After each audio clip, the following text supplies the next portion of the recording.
All right, so in this video, we're going to be talking about analyzing graphical displays. Real quick, just as an overview, we're going to be talking about how to find the mean, median, Q1, Q3, min, and max, create box plots, and compare and contrast graphs and data.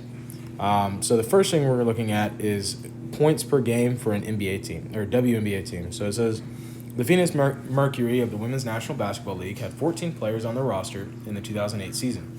The players and their average points per game, or PPG, are shown below. And so we've got each of the players and their points per game. And so we got 14 of them.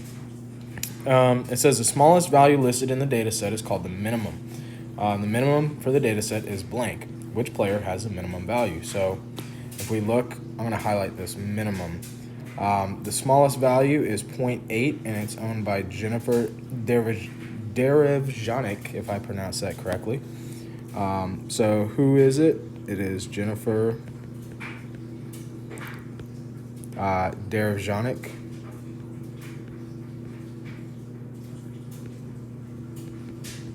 And she had a minimum of 0.8 points per game. Now, the largest value in the data set is called the maximum, and that is owned by Diana Taurasi with 24.1. So we've got Diana Taurasi with 24.1. Now the middle value in the data set is called the median. The median for this data set is blank. Which player has a median value? Now we've got 14 players across the entire team. The median value is the number that's in the middle. Now if we have an even number of players or an even number of data points, then it's not going to be one of these points. It'll be a number in the middle of 2 points. And the reason is because if you were going to go through and cross off each player on each end, so start crossing players off to try and find the number in the middle, you're going to realize that there is no number in the middle. We have to create it, or we have to find it ourselves. So let me clear all this off. What we're going to have to do is find the two values that are closest to the middle. In this case, it's 4.1 and 4.4, and average them together. So we're going to have 4.1 plus 4.4, and then divide by 2 to average them. And if we do that, we're going to get 4.25. So our median in this case is 4.25. Now it says list the data set horizontally from smallest to largest, and write the median in the list in the appropriate location. Circle the minimum, median, and maximum. And luckily, they've got all the data points from smallest to largest for us, so we don't have to worry about organizing them. A lot of times that you might actually have to, though, but in this case, we don't. But we have 0.8, 1.8, 2.1, 2.4, 2.7, 3.5, 4.1, 4.4, 5.8,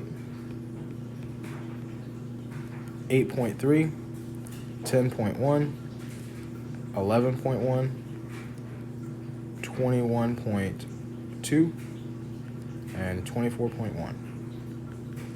And so if we circle them, we've got minimum, we've got maximum, and then the number in the middle is our median. It's going to be about right here, 4.25. That's our median. And now number 5 says, cover up the right side of the list in question 4 so that you can only see the values to the left. And the number in the middle of that left side is going to be what's called our Q1, or quartile 1. So if we were to draw a line right down the middle, and we were only focusing on these values over here on the left, the number in the middle of the data set is going to be Q1. So since we have 7 values, we don't have to average. We just cross off these 3, cross off these 3. The number in the middle is 2.4, and this is going to be Q1. And then same thing over here. If we were to just focus on the numbers on the right side of our median, the number in the middle is going to be Q3. So over here is going to be Q3. And so these 5 values that we've just identified, these 5 values, 1, 2, 3, 4, 5, are what's called our 5-number summary. These numbers separate your data into quartiles, into 4 quartiles or 25% sections. The data between Q1, minimum and Q1 is called our first quartile. Q1 to median is our second. Median to Q3 is our third. And Q3 to max is our fourth. So it says a 5-number summary allows you to make a graphical display called a box plot. Let me highlight that real quick. A box plot, are also known as a box and whisker plot. The reason for this interesting name becomes obvious as you construct the graph. First, you need to decide on a scale.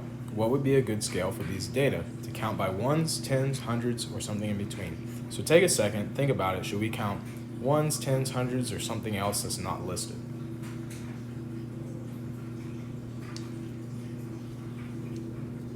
All right, so our data ranges from 0.8 all the way up to 24.1. With that being said, I don't think hundreds would be a good idea, because if we go by hundreds, most of our data is going to be really, really small on that graph.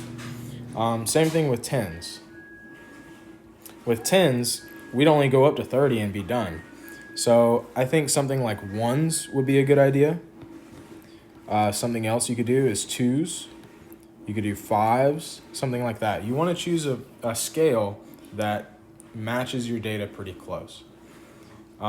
So what we can do now, what we just did, let me say this. What we just did was we listed out all our data from smallest to biggest. We found our min, Q1, median, Q3, and max. We did all that by hand. Sometimes, or a lot of times, you're going to have a list of data that's unorganized, unlike what we have in this data set right here. It gave it to us from smallest to largest. A lot of times, you're not going to have that. It's just going to be jumbled. And you also might have a list of data that's really, really big. So instead of doing that by hand, what we could do is we could recruit the help of a calculator to help us figure all this stuff out, all our 5-point summary. And so what I have here is my calculator. Let me pull this over. I got my calculator. And the instructions on this page right here are how to do it with a TI-30 calculator. I don't have a TI-30, but I do have a graphing. So if you have a TI-30, you can follow this list of instructions. If you have a graphing calculator, like I have here on It's Learning, you can just follow the video right here on how I'm doing it. And so what you want to do, first thing, is you want to put your data in a list. So the way you do it is you hit Stat, Edit, and I've got all my data in a list from 24.1 all the way down to 0.8. Now that I got it in a list, I can do what's called one variable stat to help me find my 5-point summary. So I hit Stat, I go over to Calc, and I go one variable stat. It's the very first one on the list. Now it's going to ask you where you want to pull your data from. My list is in list 1, so I'm going to leave it as L1. Frequency list, I can just leave alone, and then I hit Calculate. And then at the very top is X bar, that's our mean. And then at the very bottom, we've got min, Q1, median, Q3, and max. And so if you have a large list of data or a jumbled list of data, you can just put it in a calculator and it'll help it find it for you. So now that I've got that out of the way, I'm going to hide my calculator.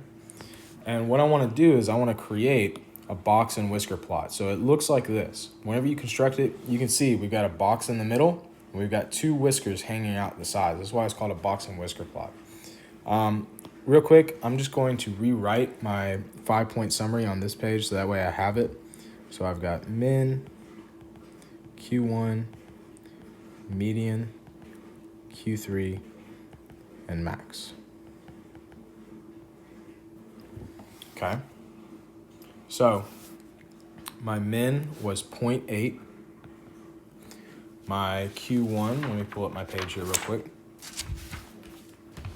My Q1 was 2.4. Median was 4.25.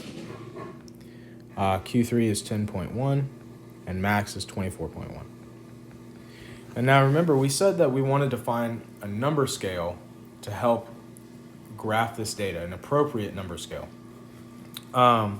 Whenever we're making a box plot, it's important to have this number scale be appropriate, because if it's too big, your graph is going to be really tiny on that number scale. And if it's too small, you're not going to be able to fit your data. So what I'm going to do, since we have values ranging from 0.8 to 24.1, I'm just going to go by twos, starting at 0 and going up to 26. So I've got 0, 2, 4, 6, 8, 10, 12, 14, 16, 18, 20, 22, 24, 26.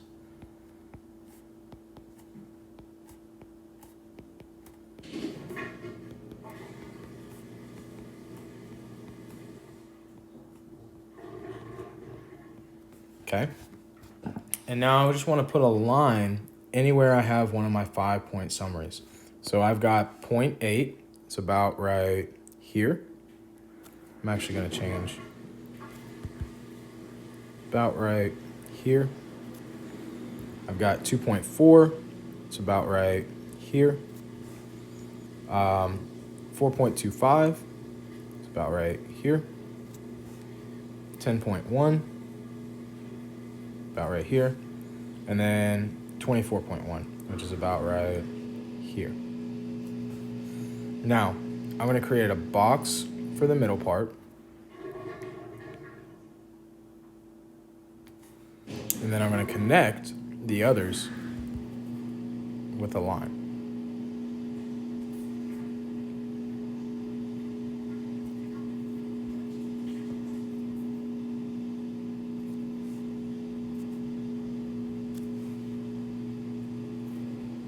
Okay, and that's my box and whisker plot. Now it says interpret. So we want to interpret the box part of the box and whisker plot. 50% of the Phoenix Mercury players, well, 50% of them average between 2.4 and 10.1 points. And the reason it's 50% is because from our min to Q1 is 25%.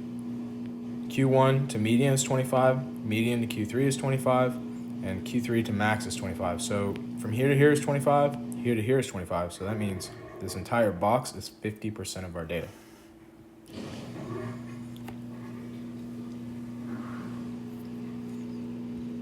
Now number 9 says, the following dot plots show the effect of separating the data on male students' hours of sleep from the females. Compare and contrast the two plots and estimate the mean and spread. Which is more consistent? Which is more symmetric? So we got two graphs here, one showing female average amount of sleep and male average amount of sleep. And so if you look, it looks like most of the data for females is at 6, and most of the males is around 6 as well. But the females seem to be more consistent. They're more closer to each other than the males. The males are really spread out. I don't know how this person out here is getting 12 hours of sleep, but I'm kind of jealous of them. So it looks like the average for females is about 6 hours. Now the males, also, majority of them are hovering around 6 hours, but we do have this one kid way out here that's kind of throwing off the data. So since he's way higher than everybody else, he might be pulling this data farther up. So the males is probably closer to around, I'm gonna guess about 6.5 hours of sleep on average. Now, if we were to write this in words, we can say the male data is more spread out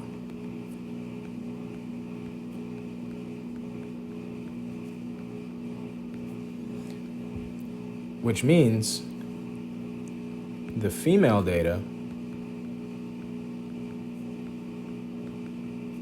is more consistent.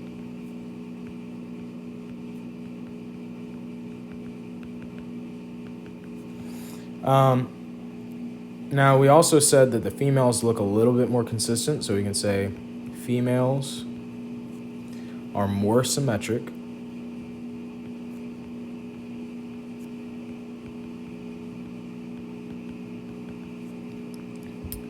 and the males have an outlier. And this kid way out here that has 12 hours of sleep, he's our outlier. He's throwing off the male data.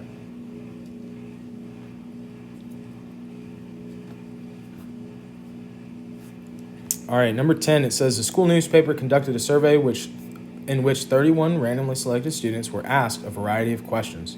The responses to one question are shown in the following dot plot. Discuss what you know about these students. Consider the characteristics of the center, shape, spread, and any unusual features.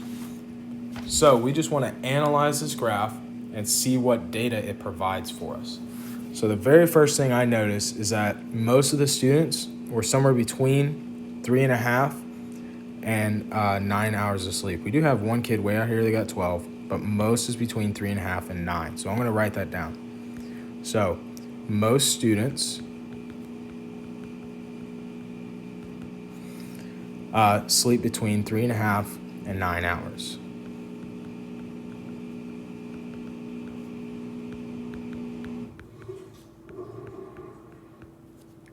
Okay.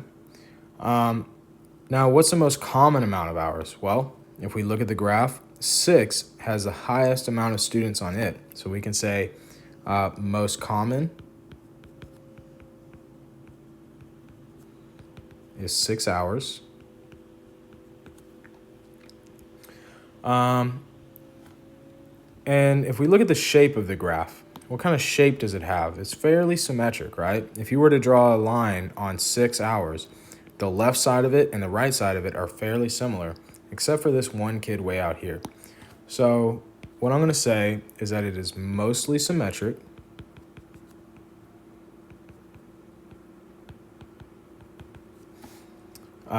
With an outlier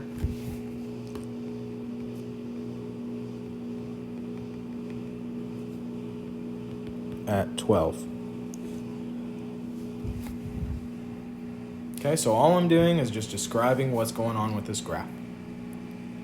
Number 11, it says some members of the newspaper staff wanted to report the sleep data in a frequency table as shown below.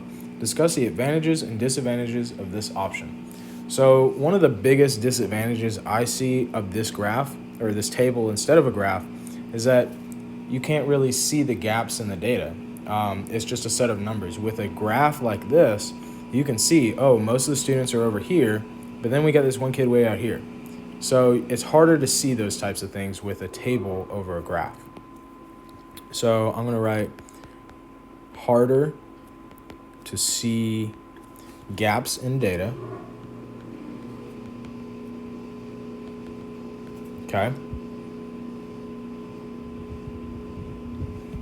But an advantage of this, having a table instead of a graph, is that it saves space. So it saves space. You don't have to worry about drawing out a graph, and it's a lot more tedious to do a graph, but it does have its advantages over a table. But the advantage of a table, it's quicker, it's easier, it takes up less space. Number 12, it says, other staff members voted for a box plot. Compare and contrast the usefulness of this box plot with the previous two graphical displays.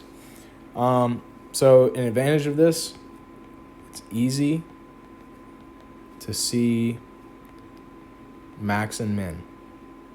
Immediately, your eyes are drawn to the very ends of the graph. So you can see, okay, everyone got somewhere between 4 and 12 hours of sleep. The disadvantage of this, though, you can't see how many people are on the graph. With the dot plot and the table, you can see exactly how many students participated in the survey. But with a box plot, you can't. So can't see how many participated.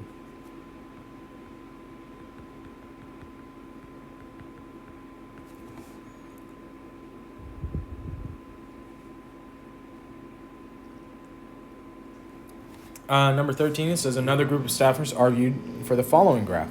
What were their reasons for preferring a histogram, and what are the arguments against using one? So something that's easier about this one, an advantage, it's easier to read than a table or a box plot.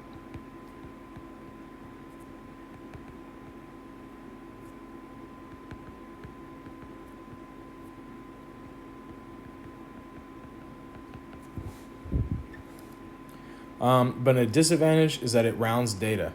So rounds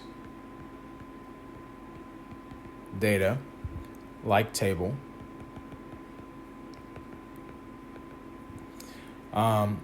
While the dot plot retains the actual data.